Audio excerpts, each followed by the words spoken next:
10, 9, 8, 7, 6, 5.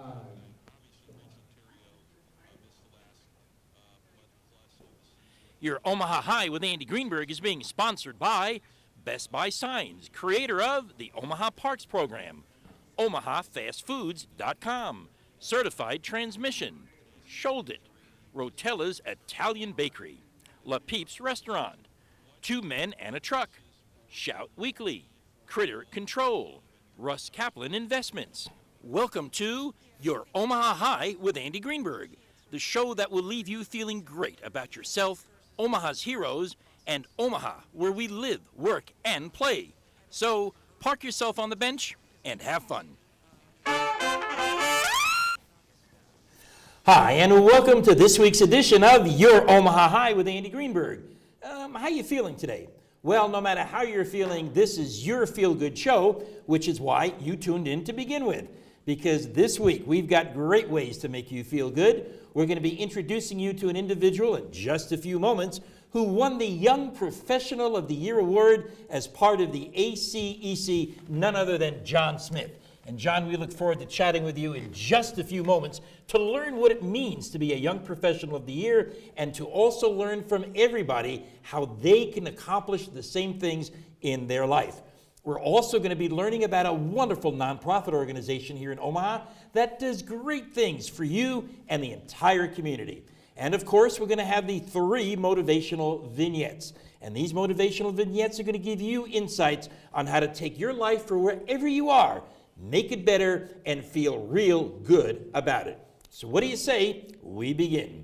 How many of us know the tune, 100 bottles of beer on the wall? Oh man, we've sung that in the car, we've heard other people sing it, and I bet you beer is something that you love to drink. And you probably have your same brand of beer that you love. As a matter of fact, you picked that beer years ago to be your beverage of choice.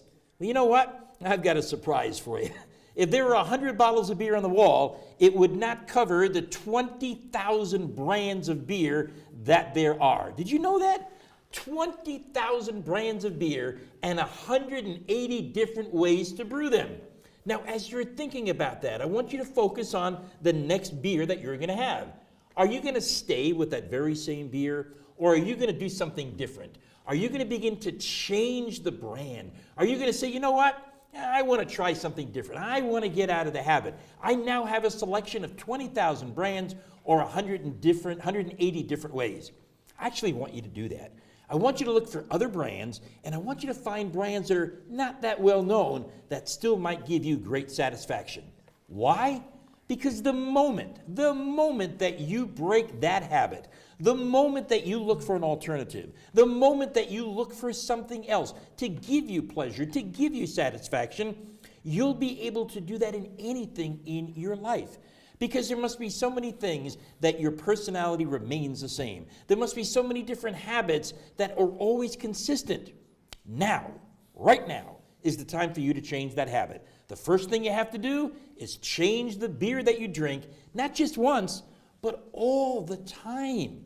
And when you do that, you'll be able to change so many of your habits. Many of them are good, by the way, that you can get them to be better, and some of them, well, not so good that you want to improve on. So from now on, when you're chugging that beer, say to yourself, hey, this is going to change my personality in more than the way I usually do. Now, I also want to talk to you about reincarnation. Reincarnation. I don't know whether you believe in it or not, but let's just assume for a moment that you do. And we're not going to get into that discussion. What I would like you to imagine is the following thing. I don't want you to think about, you probably think I'm going to say, who do you think you were in the past life? I want you to start thinking about the following. Who exactly do you want to be when you return, if in fact you believe in reincarnation? What stature do you want to have in life? What occupation do you want to have? Who do you want to be? And I want you to sit there and imagine that. Think about it very, very carefully. Because guess what? You don't have to wait to be reincarnated to live that life. If you now have the model of who you want to be, if you now have the individual in your mind who you aspire to be in a future life, you know it's coming. Do it now. Why wait? If you now know what stature you want, what income level you want, who you want to be, who you want to be it with, what you want to achieve, it's your turn right now to live that life. It's your turn right now to be reborn. It's your turn right now to take everything that you have and elevate it or change it to be a new reincarnated you. So when are you going to start? Today, tomorrow, or in the next life? The advice that I'd like to give you right now is to take it to this next level. Take it to the next step right now. Reinvent yourself. Reincarnate yourself to be the person that you want to be the person that you will be, to be the person that you can be. So I want to go ahead and review so far the 2 motivational vignettes that we covered. Number 1, chug that beer and change that personality. And that's the way you usually think about it. And number 2, just go ahead and reincarnate yourself. Go ahead and reinvent yourself and begin today and begin now and enjoy the new life that you're going to be planning for yourself. It is this time during each and every show that we begin to talk about a wonderful nonprofit organization. And this week we have a tremendous one, which is called the Intercultural Senior Center. The Intercultural Senior Center was founded in March of 2009. ISC is a nonprofit organization that strives to improve the dignity, quality of life, and physical well-being of seniors from around the world through advocacy, education, access to social services, and cultural enrichment activities that benefit the entire community. The ISC envisions an Omaha that values the wisdom and experience of our diverse elders and creates opportunities for them to embrace and enhance their community. They offer nutritional, educational, and cooking classes, geriatric wellness prevention, and a monthly pantry. The Intercultural Senior Center also offers low-impact exercise classes to reinvigorate seniors. They emphasize a mix of exercise and good food choices, which result in more energy and new attitudes. In addition, the Intercultural Senior Center provides English citizenship, sewing, and computer classes. For more information, be sure to visit www.interculturalseniorcenter.org. You know, many of us in the past have heard about young professionals of the year. And I know sometimes when we think of the generation, the younger generation, younger than I am, who exists today, we don't always get the best impression. And I know that's not true. And as a matter of fact, when you are able to have a conversation with John Smith, who recently won the Young Professionals Award as a member of ACEC, you're going to learn so much about him, you're going to learn so much about yourself. So let's begin. John, welcome to the show. Thank you. Thanks for having me. Congratulations on the award, the Young Professional of the Year for the ACEC.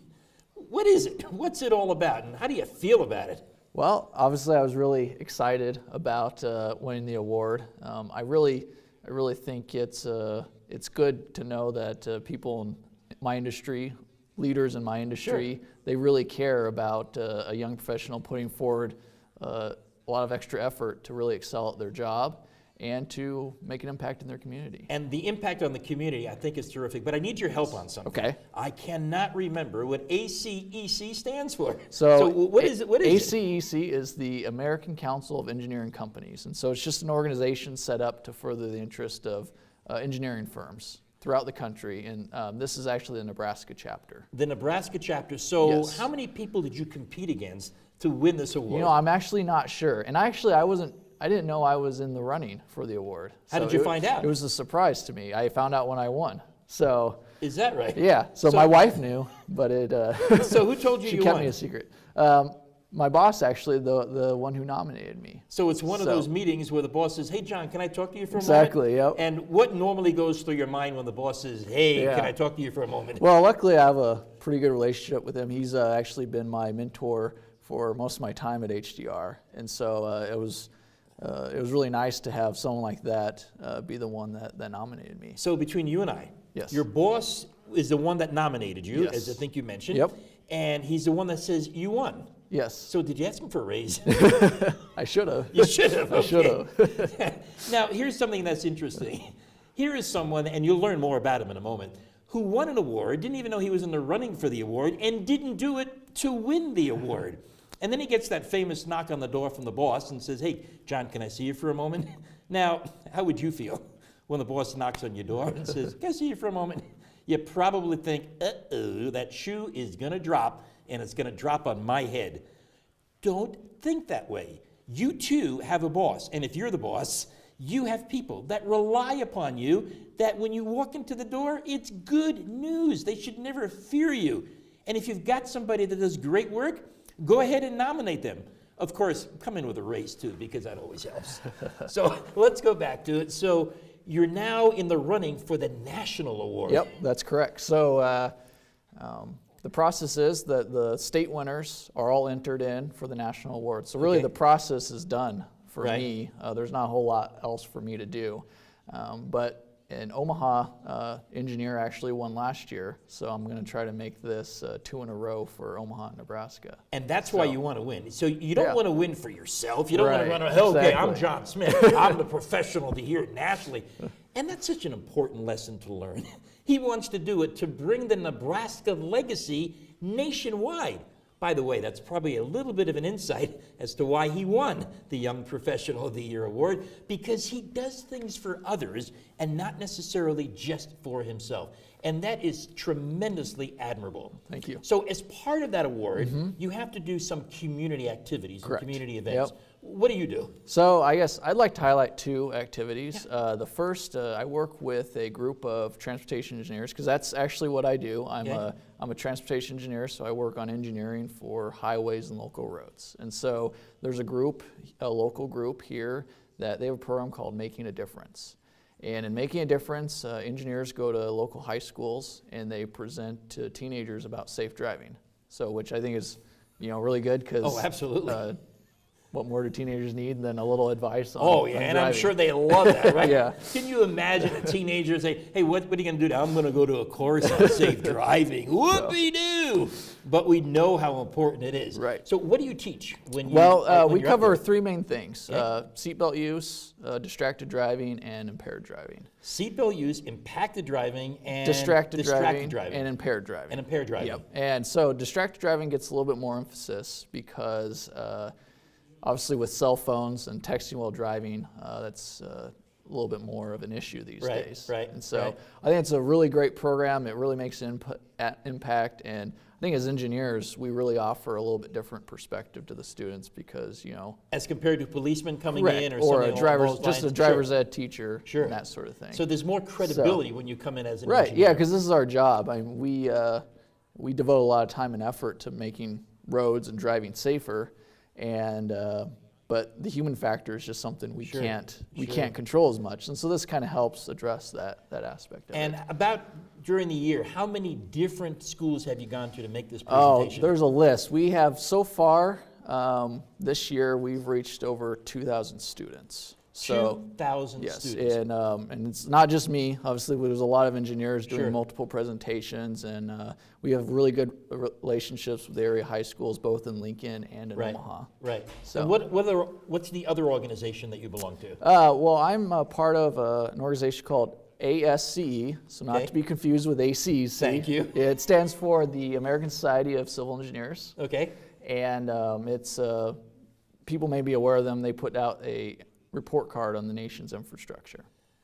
And what this is, it's called our School Blitz. Okay. And it happened in February, the last week, which is Engineers Week. And so we went to local schools, local classrooms, whether kindergarten all the way up through high school, and we presented on engineering, what we do as an engineer and what that entails, and we led them in an activity and gave them a little bit more information to take home and show their parents. And what's their takeaway from the session that you spend with them in the second part?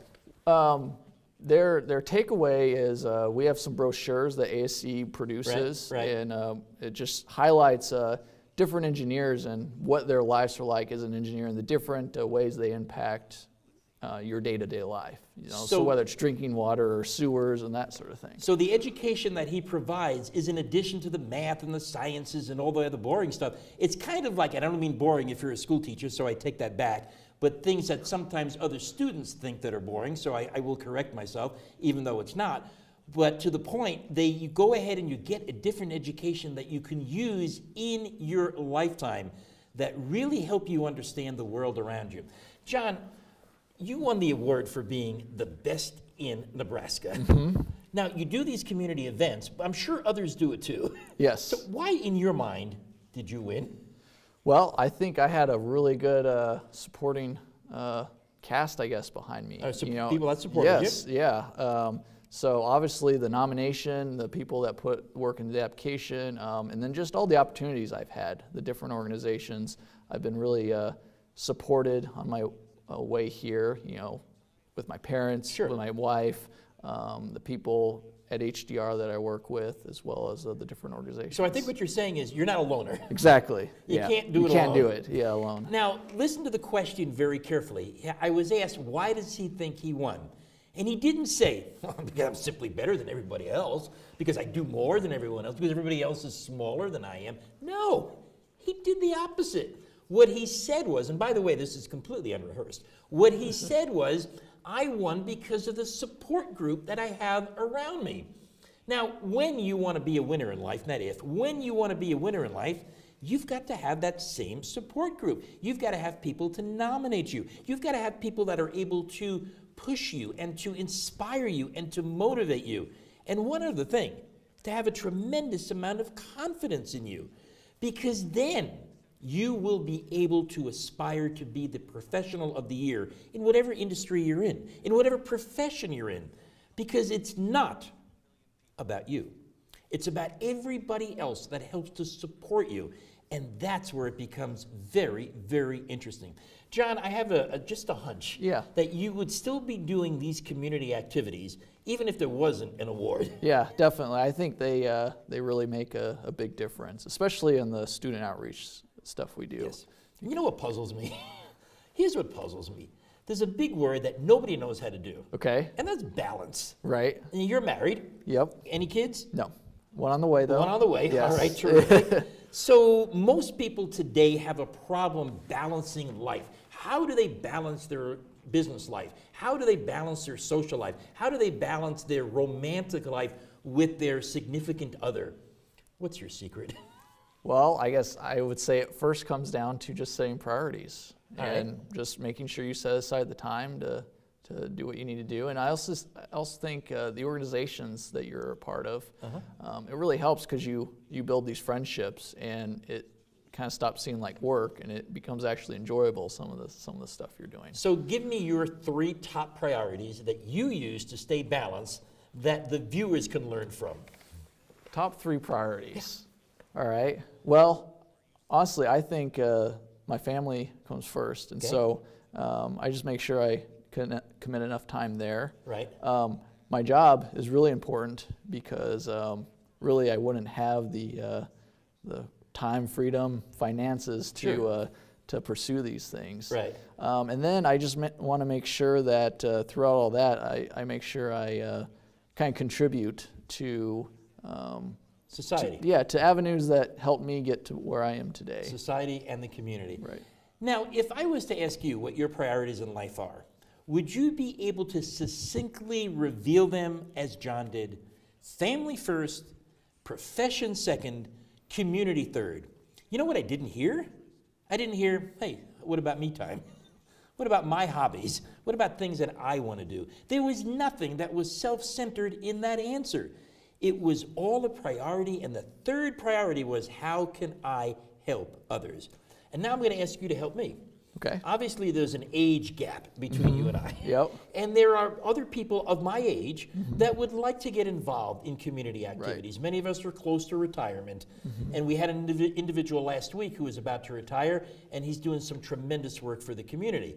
So what advice would you give me and my generation to get involved in community activities and community work, knowing that there's no awards for us? Right. Well, I really encourage you to become a mentor, become that support person for someone younger. So reach out, find someone younger that you work with or or that's in an organization with you, and really give them some advice, show them how you got to where you were, the things you did, maybe things you would do a little bit differently, because I think that's really, really important. So the number one thing that he's suggesting is give back, be a mentor. Now, how do you define mentor? Mentor really is defined, I'm going to suggest, as a role model. Would you agree? So if you have been successful, and I'm sure you have, there are so many traits that you have that you are very capable of mentoring somebody else. And I got to tell you, that's a great feeling. How do we know? Because someone's mentored you. And you know how good you feel when they actually went through the mentoring process and made you who you are today. All you have to do is pay it back. All you have to do is return that. So who is your mentor, John?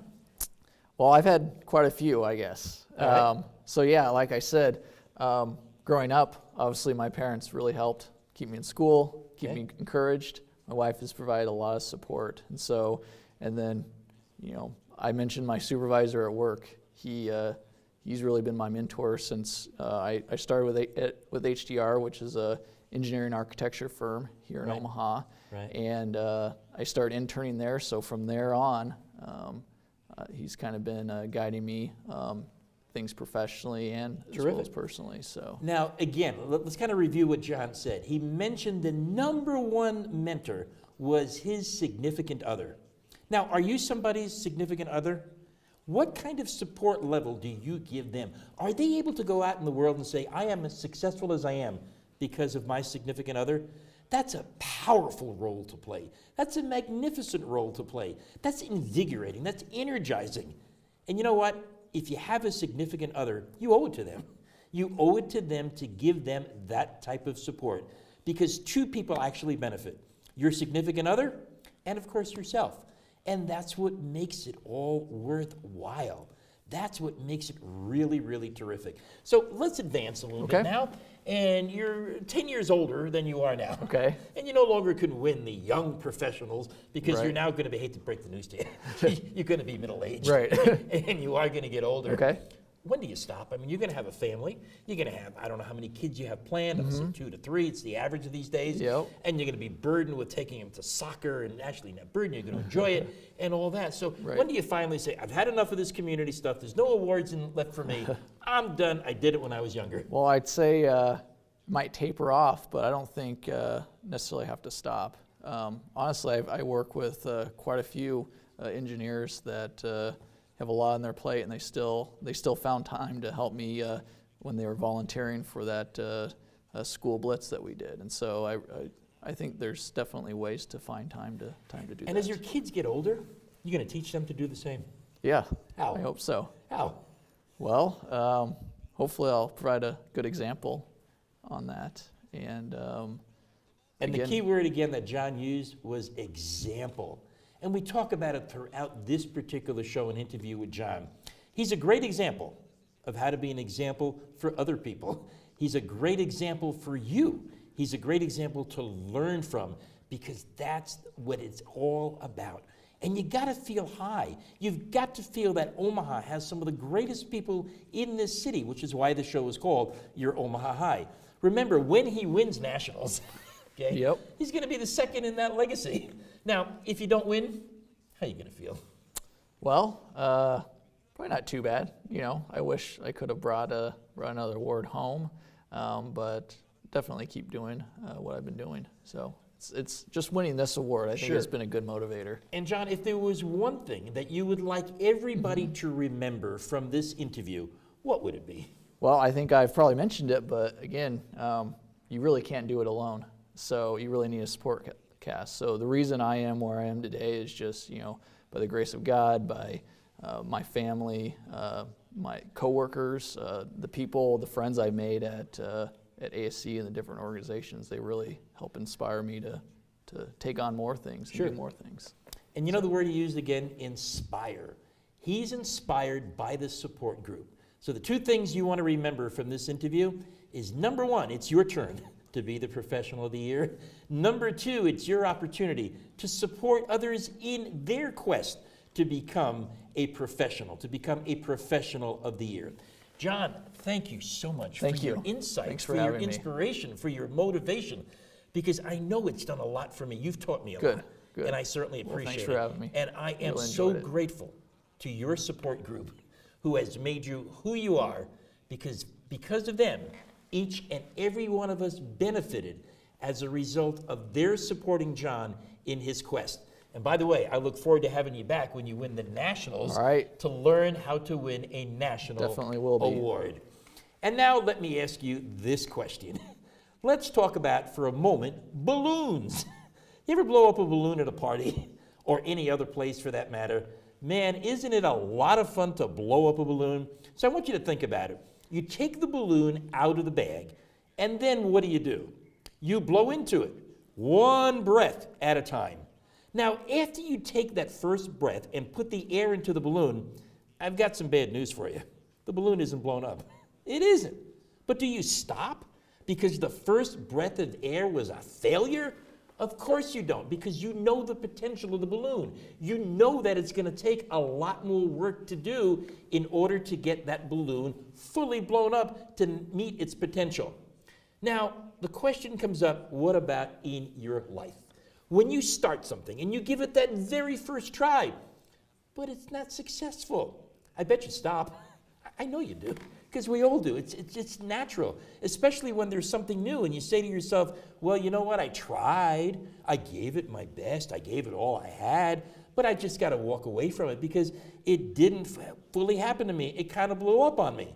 Remember, when you have that balloon to blow up, you do the full potential. That's your turn in your life to take the balloon and blow it up for its full potential as well as your life.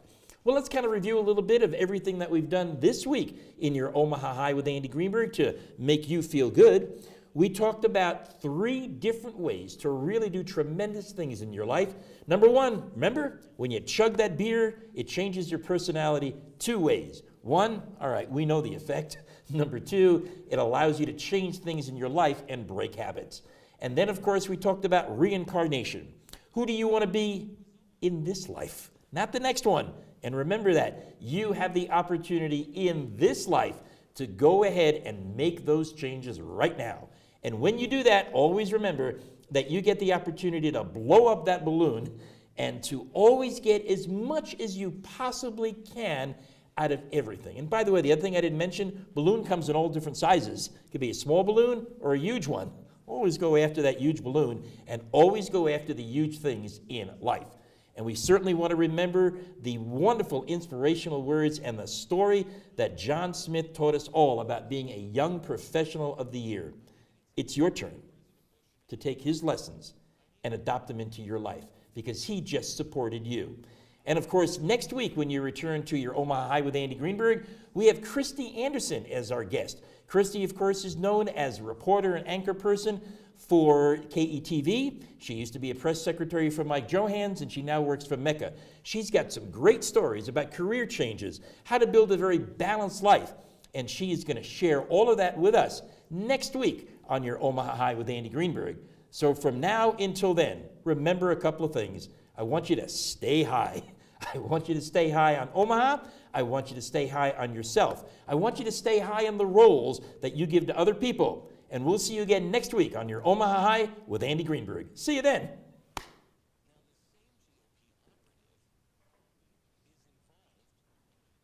Your Omaha High with Andy Greenberg was sponsored by Best Buy Signs, creator of the Omaha Parks Program, OmahaFastFoods.com, Certified Transmission, Shold It, Rotella's Italian Bakery, La Peeps Restaurant, 2 Men and a Truck, Shout Weekly, Critter Control, Russ Kaplan Investments.